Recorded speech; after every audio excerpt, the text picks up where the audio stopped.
stories ever told, and it doesn't stop. It just keeps on going. Greatest stories ever told. This is not that small of a little parable, but it definitely, I think it's a bite-sized something we can apply to our life. How about that?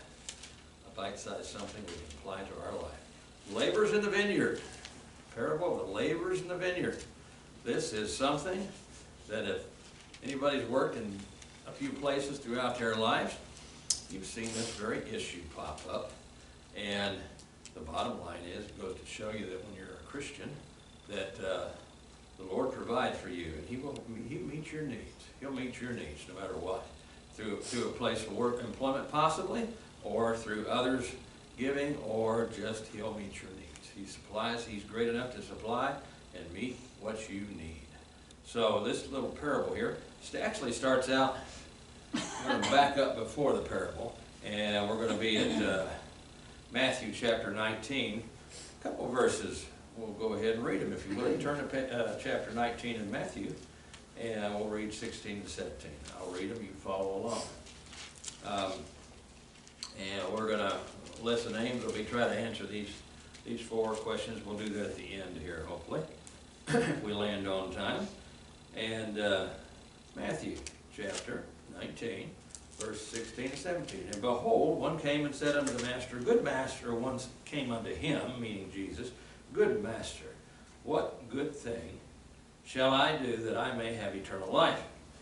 Verse 17, and he said unto him, Why callest thou me good?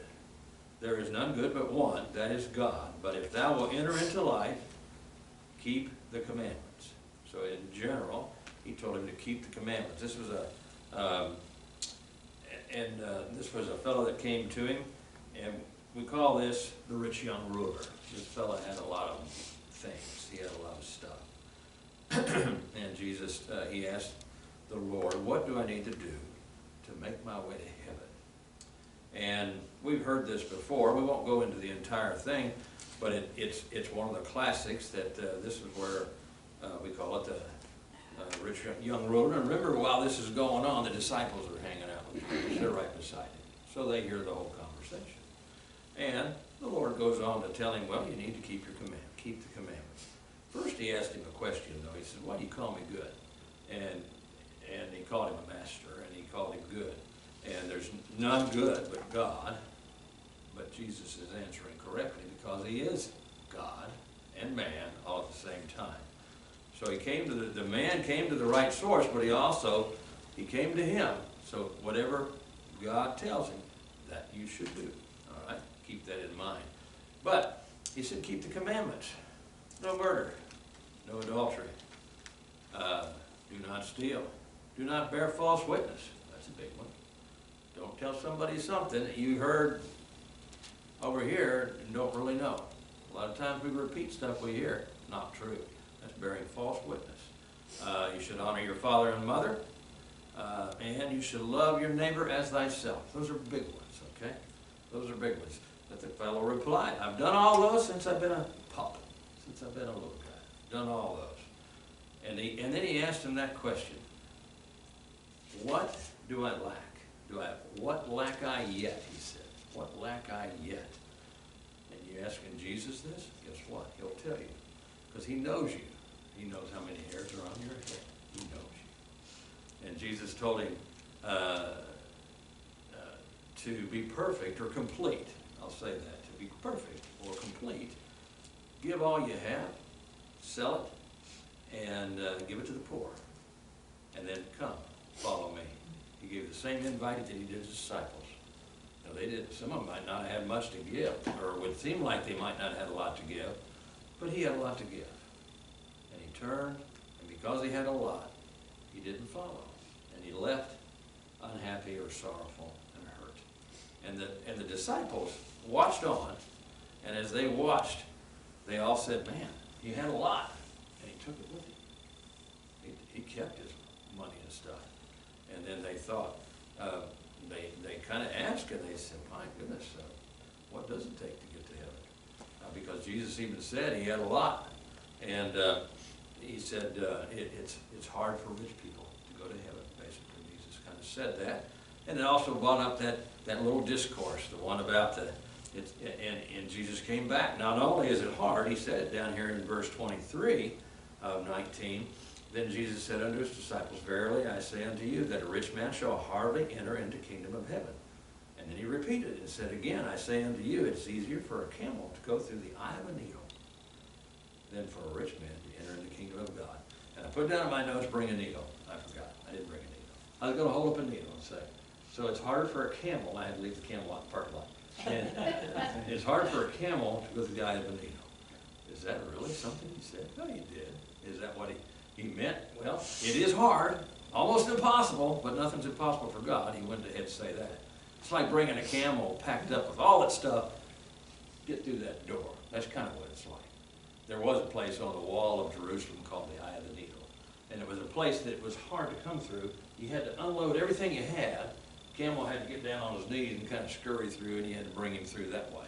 But he had to unload everything he had. Well, that's kind of what he just asked that man to do. But he wasn't willing to do that. Out of all that, the 12 disciples were reasoning amongst themselves and said, you know what? We've left everything. We left it all. Peter could say, I left my family, my wife, my mother-in-law even, and I left them all to follow the Lord because I love him more. I love my wife, I love my family, I love my kids, I love it all, but I love the Lord more. So I followed them. But one of them asked the question, what shall we have therefore? Because we did all that, what shall we have? Who asked that question? Who would you think? Peter. Absolutely. Right out of the old mouth it came. And he asked it for everybody. And he said, what shall that we have? And Christ answered him in the parable we're about ready to look at. He taught them in this parable that he's trustworthy. He's trustworthy. And he will meet their needs. You can always trust on him, no matter what. Even when it doesn't look like it, even when it might look dark up ahead, you can trust him. And that's what the parable teaches us. So let's take a look. Chapter 20 starts in verse 1.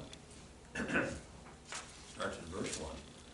And we're going to take a look at this parable of the laborers in the vineyard. This is what Jesus shared. And this is how you can find out that we can always lean on the Lord to take care of us. And we don't have to worry about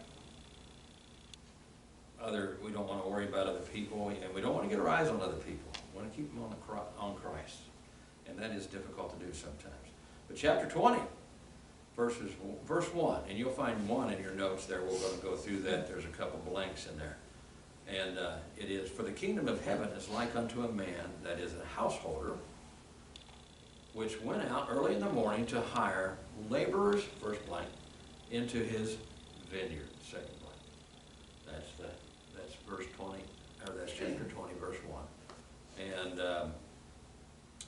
it continues.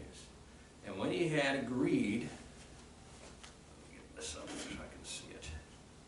And when he had agreed with the laborers for a penny a day, he sent them into his vineyard. And he went out about the 3rd hour, and saw others standing idle in the market, and said unto them, go ye also into the vineyard, and whatsoever is right, I will give you. Didn't make an agreement with them. He said, whatsoever is right, I will give you. And they went their way. Again, he went out about the 6th hour, and then at 9th hour, and did likewise. And about the 11th hour, and he went out, and found others standing idle, and said unto them, why stand ye here all the day idle? And they said unto him, because no man hath hired us. He saith unto them, go ye also into the vineyard, and whatsoever is right, that shall ye receive. Whatsoever is right. Remember that. Verse 8, so when even was come, the Lord of the vineyard saith unto the steward, call the laborers and give them their hire, beginning from the last unto the first. So they're going to start with the ones that brought in at the 11th hour, which is actually about 5 o'clock in the evening, because their day is 12 hours. Started at 6 in the morning, and they worked 12 hours. And so the 11th hour would have been 5 o'clock. And when they came that were about the 11th hour, or were hired about the 11th hour, they received every man a penny. But when the first came, they supposed they should have received more. And they likewise received every man a penny. And when they had received it, they were murmured. They were kind of an outrage. And they murmured against the good man of the house, saying, These last have wrought but 1 hour, and thou hast made them equal unto us, which have borne the burden, the heat of the day. But he answered one of them and said, Friend, I do thee no wrong. Didst thou not agree with me for a penny? Take that, then thine is, take that thine is, and go thy way. I will give unto these last, even as unto thee. Is it not lawful for me to do what I will with mine own? It's my money. Isn't it right that I do what I want with it? Is thine eye evil, because I am good? So the last shall be first, and the first last. For many called, but few are chosen. But few chosen. All right, so that's the parable that he taught. And in that parable, we can answer Peter's question. Okay? He can get his question answered. Peter said again, he said, We have forsaken all and followed thee. What shall we have therefore? And but they already agreed. He asked Peter and the disciples, James, John, and all the others, follow me. Come, follow me. He didn't really give him any kind of payment. He said, follow me. And once they started following, they found out one thing we learned in the Wednesday night class, Jesus' footsteps. What did we learn last Wednesday? Jesus was? Problem solver? What was it? Problem solver? He was a problem solver, but he was poor. He didn't have anything. Jesus didn't have a place to lay his head. He was so, but yet he meets their needs. And he even met their need on Wednesday night. They said, you owe taxes. Are you going to pay the taxes? And Peter and them owed taxes. Jesus really didn't owe taxes because he was God. He really didn't. And but he provided a way and told Peter to go fish. Go fish. You pay your taxes. So he did. So that's a different story. Let's bring it back in here. And but whatsoever is right, I will give you. The Lord answers Peter's question with this parable of the laborers of the vineyard. And as we can see here, the first group, he said he agreed.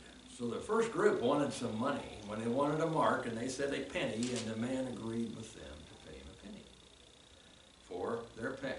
And that sounds like nothing, but back then that would have been enough for a day's wage, okay? A penny. And they agreed, okay? Just like if we get hired, we typically go through a little intro and a little, I don't want to say. Orientation. Yeah, orientation. Well, even before that, they hire, we go inside and we talk to the folks and they say, this is the job, this is what it pays, this is what you'll do, and you want to do that, and you agree and maybe even shake their hand. And that's kind of the way it still goes today. And when that happens, there you go. Now, I don't know what Dollar General's doing, but I tell you what, it seems like nobody's happy at Dollar General because the work doesn't get done, and yet they said, I'll pay you this much, and you'll have to do this, and you'll have to put stock on the shelves. Why do I go in and always see stock on the floors at Dollar General, and they never put it up? Sorry, I'm heading the wrong way. But they made an agreement, and the first group made an agreement. I think I hit a hot spot with the Dollar General deal. And it's the same in Stamping Ground, and in Frankfurt, and where we're at, and in Warrensburg. So, the first group had to have an agreement on their pay. But the householder wasn't done. The householder he's the owner of the house, okay? He's the one making the call and the shots. Now, can we apply this to Christ? We most certainly can. We'll find that as we go along. But the householder continued to go out and get more laborers. And remember, they live in a 12-hour day, okay? Started at 6 o'clock, first hour was 7. That's the first hour, all right? And then the second hour would have been 8. Third hour would have been 9. So he went out the third hour, and he went out the 6th hour, and he went out the 9th hour, and he went out the 11th hour, kind of sprinkled through the day. And the 11th hour would have been 5 o'clock. The day would have wrapped up at 6. And so when he went out the 9th hour, the third hour would have been 9 o'clock. When he went out at the 6th hour, it would have been noon. When he went out at the 9th hour, it would have been 3. When he went out at the 11th hour, it would have been 5. And they wrapped it up at 12. And when they gave the wages out, they weren't happy. Those who worked all day were, in your notes, outraged. Those who worked all day they're outraged. And I might have missed one there. This parable is about a man who needed laborers, is the blank. A man who needed laborers. And when he found the first group, again, they had made an agreement. They wanted so much pay, the man agreed to pay it. All right? And then throughout the day, he went out and got some more. But when they got ready to get paid, they were outraged. And one thing we find out about in the Lord is seeking laborers also. Laborers for the kingdom. And following Christ is forsaking something, that's in your notes. Following Christ is forsaking something that you love for someone you love more.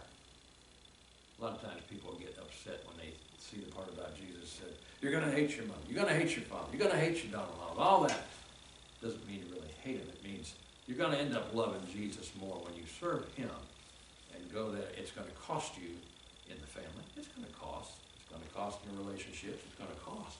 And you love them. It's not that you don't love them. It's just you're going to be sold out and you love someone more. Jesus. So,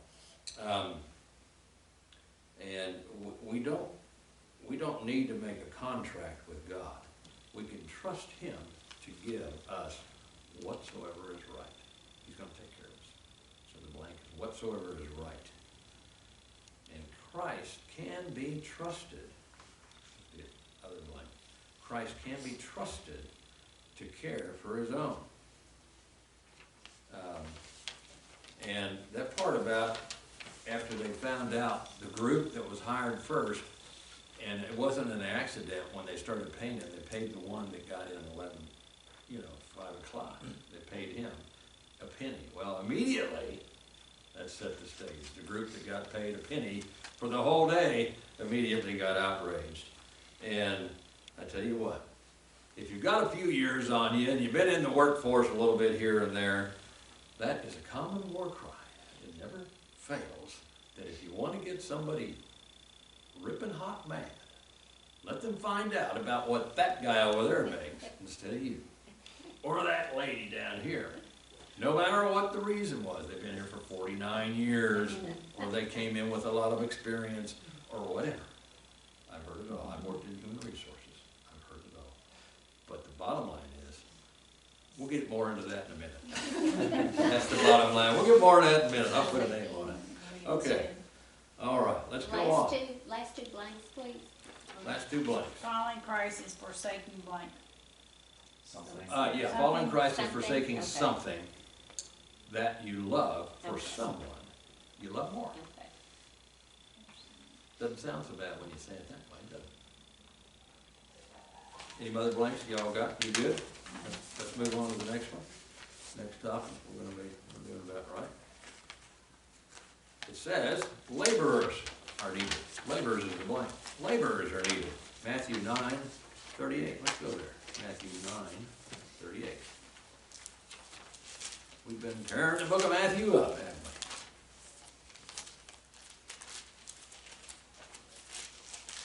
Matthew 9:38.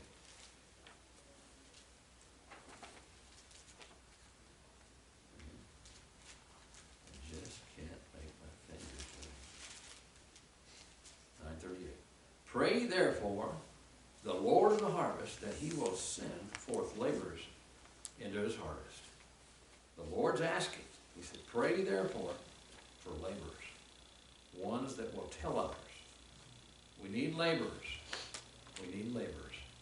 So the daunting task of evangelizing the world, we need laborers. Jesus Christ told his disciples to pray for laborers. And that's what's comparable here. The vineyard, they need the laborers. The same thing, the vineyard here.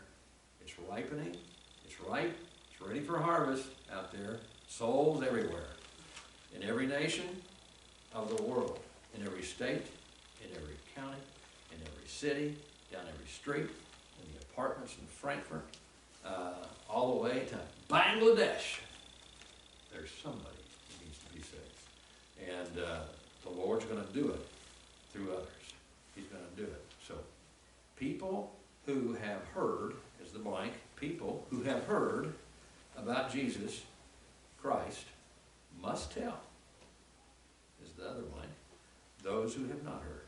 People who have heard about Jesus Christ must tell those who have not heard.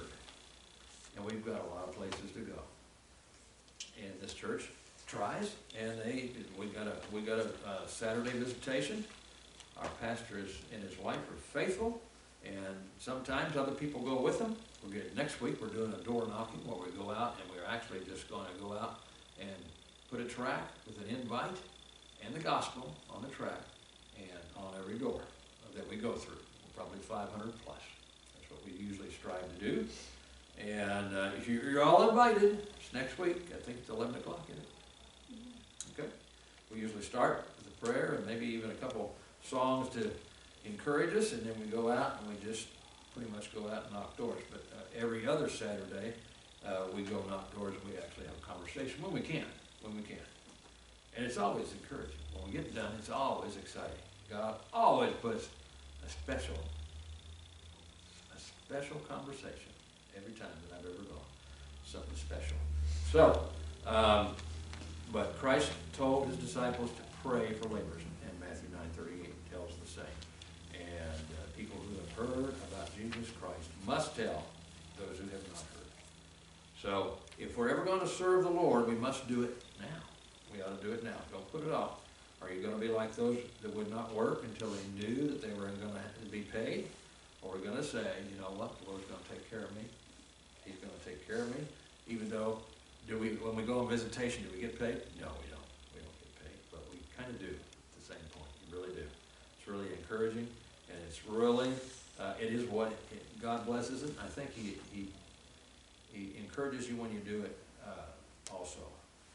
And, but we're going to say, Lord, I will work for you, and I believe you to take care of my needs. We're going to trust him, okay? Next one down. This is where we're talking a little bit about the old problem of wages. Looking at others, that's the first blank there, looking at others will ruin your life. Looking at others will ruin your life. The first workers, these workers in the parable were watching everyone else, that's the blank, everyone else get paid. They were watching them all get paid. And because they did that, they got upset because they had their eyes on other people. They didn't have their eyes and their mind on what they agreed to do back in the beginning, which was, I'll work a day and get paid. And if they would have just come to work the next day, which they might have, although these first guys might not have, they would have found out everybody that was there would work the whole day and get paid. And it would have been, it might have helped them better. But I tell you what, the Lord designed the Christian life so that we're not to watch everyone else and listen to everyone else. It's a common thing in the workforce that, and I remember this because I used to be in human resources, and I paid, you know, I didn't pay everybody my money, but I used the company's money to pay everybody. Everybody from the president all the way down to the guy that, Radar was his name, and he cleaned the toilets. You know, we paid him all. And everybody got paid something they agreed on, and if they were employed for a long time, I'm sure after that they were reviewed, they agreed that, okay, you're going to get this much more, and if somebody wanted to squeak out more, maybe they try to do that. That's fine. If they were a good employee, typically it would work that way, that you get encouraged and you get recompensed for good work. Okay? That's the way it goes. Well, there's always some, though. And I remember old John. I know his last name, but I won't say his last name. But he was in Georgetown, and then we worked for the fireplace manufacturer way back when it was just getting a good start. It was just in the original location. Scabby old warehouse, 10-foot ceilings, and it was just horrible. Forklift, you raise up and punch a hole through the ceiling and everything. We made what facility we had work, and that's the way Monessen Hearth started. And there was groups there. It used to be a job shop, and there was welders and all that, but you needed welders to make grates. And I started out running the welding shop. I didn't know nothing about welding, but I knew about getting a bunch of guys together to get a job done so they can do their part, and then we added it together and we kicked out gas log sets way back. I'm talking in the early 90s. And it was hard to get people to work sometimes because they couldn't drive, because they didn't have a vehicle. Why was that?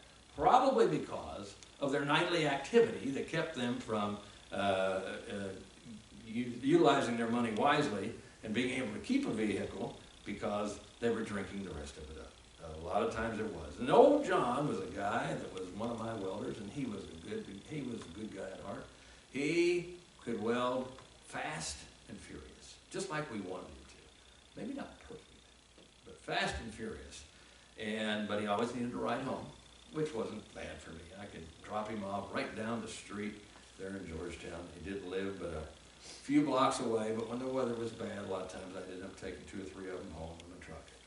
Old John, he was a hard worker. He smelled like sweat and tobacco sticks and earth. I'll never forget it. I used to always wonder how he smells like that all the time. But nevertheless, John was fine until somebody put a bug in his ear about Eddie made more money than he did. And then John was a real booger. And he ended up losing his job more than one time because he just get insulted and couldn't stand it and couldn't reason it out and wouldn't hold on. And, you know, he wasn't saved and didn't show much interest in being saved at that time. But that was a long time ago. He was a young man. I don't know whatever happened to him. But I just remember that, and that was just one player. Everybody, I've seen it all the way up through people you would never even dream about, and they get upset about comparing wages or something. And you're not supposed to compare wages. Matter of fact, a lot of people say, don't talk about your wages or you'll get fired. That's usually, a lot of people would have to say that. And I had to say it a few times. But isn't it something? We get so worried about everything else. But the Lord has designed the Christian life so that we are not to watch everyone else and listen to everyone else. But one of the things we learn first in life is how disappointing people can be. People can be disappointing, okay? The Lord knew that. Didn't shock him any, but I'm sure, I mean, was he disappointed in the disciples some? A lot. He was disappointed a lot. Can you pray? Can't you just pray for just a little bit? And he went to sleep again, you know, whatever. But the Lord has designed the Christian life so that we keep our eyes on him. The blank is eyes on him. He's designed the Christian life so that we keep our eyes on him. We can't get satisfied and we can't get encouraged in the Lord by keeping our eyes on Sam over there. Now, we may have a burden for Sam. That's different. Okay? We can have a burden for him. But don't watch him for him to bring gratification to our lives. Okay? And so, Hebrews 12:2. Let's go there. Hebrews 12:2. Can you read that when you get there, Peter? Hebrews 12:2.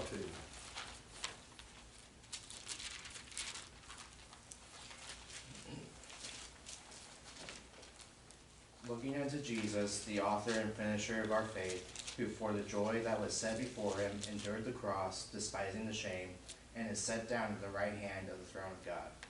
All right. So in the first part of that verse, you can, now that you read through it, looking unto the blank is Jesus, the author and finisher of our faith. So the fastest way to go blind is to take your eyes off of Jesus. As a Christian, the fastest way to go blind, to lose your way, to lose your sight, to get consumed in things that don't need to bother you, and yet do. Take your eyes off the Lord. What happened to Peter? I mean, and I always think Peter was the one in the boat, and everybody talks about, well, he sank because his faith waned away. He's the only one that got out of the boat. Praise the Lord for Peter. But because he took his eyes off of Jesus, he sank. That was a physical picture of what happened when that happened. So that's what happens here. We want to make sure we don't get hung up on other things, and people can be discouraging. They can be discouraging. Now, we know they need the Lord, and we can strive to make sure they do, at least the point them to Jesus. We can do that. We can't make them accept the Lord, but we most certainly can point them to it. in our lives too, by our lives. So, but the fastest way to go blind is to take your eyes off of Jesus. So work for the Lord, keep your eyes on Jesus. Just like now, we're in here, the greatest story ever told. We're right in the middle of one of these greatest stories ever told, and we got our eyes on the Lord. And it will encourage you. When we go through the Bible and learn these parables, it is encouraging. And it's been a big help to me. A lot of people say, well, what did you have in church this week? And I can always share it, because I remember the parables a little quicker, because I pondered through them and so forth. I shared this one last night with my son. And I started talking about the parable of the laborers and in the vineyard. And he said, that's the one where there's a bunch of them group in the morning, and he knew enough about it. And he said, but the other ones, they just came and worked for him. And I said, yeah, that's kind of what it's about. It's the Lord, just have faith in the Lord. He'll take care of you. Don't worry so much about your wage. He'll take care of you. He'll take care of you. Don't make a contract with him. Just go. Be faithful. And then I brought up and I said, you know, I tell you what, and he knows I've been in human resources for years in one job. And then he said, his eyes perked up and he said, you know, I could have that problem. And immediately, it just real life, you know. And he said, that's something I need to work on. He said, because I have thought about that. And I said, everybody does at times or others, but you know, it's one thing that it doesn't do any good. All it does is irritate you, so you need to get your eyes off of that kind of stuff. But anyway, that was just last night. So these are the greatest stories ever told. These are wonderful things. So we're getting fed right now, and we're looking at Jesus, and that's what helps. On Wednesday nights, for sure, we're the footsteps of Jesus. You know, I found the neatest thing in the Bible here. In my Bible, they had a whole breakdown. It had the tree. It's kind of the tree of Jesus' life. I only say this because the ones on Wednesday night know we've been going through it. Years of preparation, years of popularity, dropping notes on those ones. But years of popularity, remember those? These are the things. So he has a curriculum in behind there, but it is neat to see. It's good to stay focused on the Lord and to get into the church house and learn about these things is a plus, is a help. And I always say that tongue-in-cheek, you're in the right place, but you truly are in the right place. You are. All right. So we want to make sure we keep looking at Christ while you're serving. Looking at others can ruin your life. Can ruin your life. I hate this stand. All right. Lastly, the Lord is trustworthy. The Lord is trustworthy. Oh, I tell you what, these parables, they always have at least a single point in the parable that they hammer home. And the point here in this parable is the great point of this parable is that the Lord is trustworthy. It's the blank, because it's two blanks. So we double did it. And Christ was saying, Peter, can't you trust me? Can't you trust me? When Peter asked the question, what will we get? What will we get? And he said, can't you trust me? Haven't I already proven you trust me? Go back and, you know, some of the things that it already has done. It already fed 5,000. Can you trust me to meet your needs? And I think that's how they started seeing it. Matter of fact, Peter in particular, him and his wife, remember, the mother-in-law, was really sick on her deathbed pretty much. Jesus walked in, touched her, and up she came. Boy, she wanted to go ahead and cook the ham sandwiches and get things made. I could just see her. All of a sudden she come to life and probably cleared everybody. Boy, get out of here. Who's this guy? It was Jesus, you know. You know, I didn't even know him. Big thing is, can you trust me, Peter? And he most certainly could. The Lord said, whatsoever is right, I will give you. Whatsoever is right, he said in this parable, I will give you. And they trusted the group at 3, the group at 9, the group at 11, the other groups that came in. They just went and worked. And they took the man's word and said, okay, we'll work. We do not decide what is right. God does. That's the blank. God does. We do not decide what is right. God does. A lot of times, people have their lives all worked out. And as a Christian, you can work yourself into a box and have a hard time seeing, having peace about the things you should have peace about, and making the wrong decision a lot of times. Flat out wrong decisions can cost you all kinds of downtime in your life, downtime in your relationship with the Lord. So, we do not decide what is right. God does. There's a precious promise in Romans 8:32. Let's go there. Romans 8:32.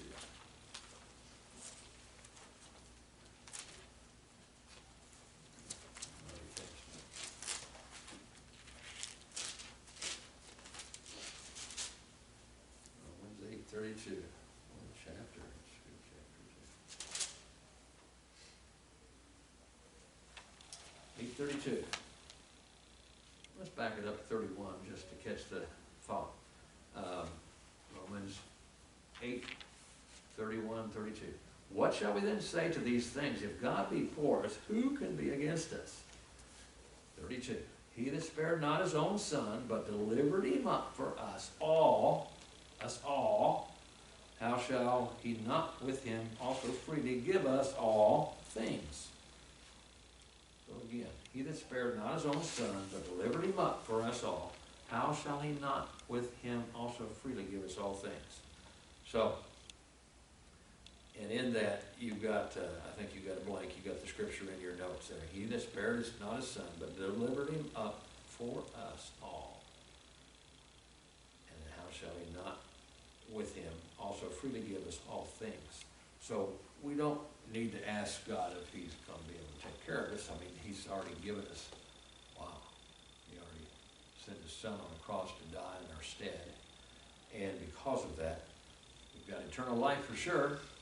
How about that for a perk? So he is, he freely gives us all things. Peace that passes understanding, grace, mercy. When you talk to somebody else that's a Christian, you ever have that in the spirit kind of witnesses one to another? When you're talking to somebody, I've done it on the phone, and I can tell. I finally asked the guy, I don't know if I brought him up before, his name is Dale. And he's a guy, and he's always just, I mean, he just sounds so Christian-like. Mike, brother, how you doing? And I don't know if he could be a black man, I'm not sure. Doesn't make any difference, but I mean, he had that dialect, but he's a Southern for sure. And here a while back, I said, Dale, I said, I just love talking to you. I love hearing your voice. I said, are you a Christian? Do you know Jesus as your Savior? He said, I really do. He said, I really do. And boy, he got to talking. I started getting all teary-eyed like I usually do, so I had to quit. But I had to ask him, because it just something was telling me all that time. Now, we went through a lot of problems. He'd have product that was causing all kinds of problems. We had to return it, which we never like to do. We don't, nobody likes the returns and all that kind of stuff. So we worked through a lot of stuff, but he was always soft, and he was just smooth, and he kept us cool, and he never called me dirty names and all that kind of stuff. And it just started adding up. So that's something the Lord gives you too. Inside, he dwells in us. He dwells in us. That's another comfort. The comforter, he dwells in us. So that's another perk, because he's given us everything. So do we need to ask God if you provide when he has already provided his own son? He gave the best, and he gave all first. He gave all first. So after that, there are no questions to ask. Peter didn't need to ask anymore. He has already proven that there is nothing he would not give us because he gave us his son. He won't hold anything back from us. Things that would, obviously help us grow and all that kind of things. So, that conversation, we weren't there when they heard the conversation between Christ and the rich young ruler. But I tell you what, we weren't there, but that when the rich young ruler walked away sorrowful but we can identify with how they felt. I mean, all the disciples had given already everything. I mean, you know, they did. They just kind of picked up their lives and they quit fishing. I mean, that was their livelihood. They were scrappers. These guys were scrappers now. And, but they picked up and they just followed Jesus and did what he asked. And they walked and they went to different places, and Christ performed miracles and all the things that he did, and he taught. And he taught these parables, many of them straight to the disciples, some to the groups of all kinds of people. And, but they left their families, they left their work employment, even Matthew, he was probably, you know, he was probably a big wig and collecting taxes, and, you know, he left. He shut the little gate on his little booth and he left. And he followed Christ. And they didn't want, they ate, they were fed, you know, the Lord provided. So they found out that we just need to have faith in God and thank him for meeting our needs. He will meet our needs. So this parable, whatsoever is right, I will give you. Whatsoever right. We want what's right in his eyes. He will take care of us. So we simply need to trust the Lord. He is trustworthy. We simply need to trust the Lord. He is trustworthy. All right. The parable of laborers in the vineyard. How applicable is it? It really is applicable. Let's see what we got.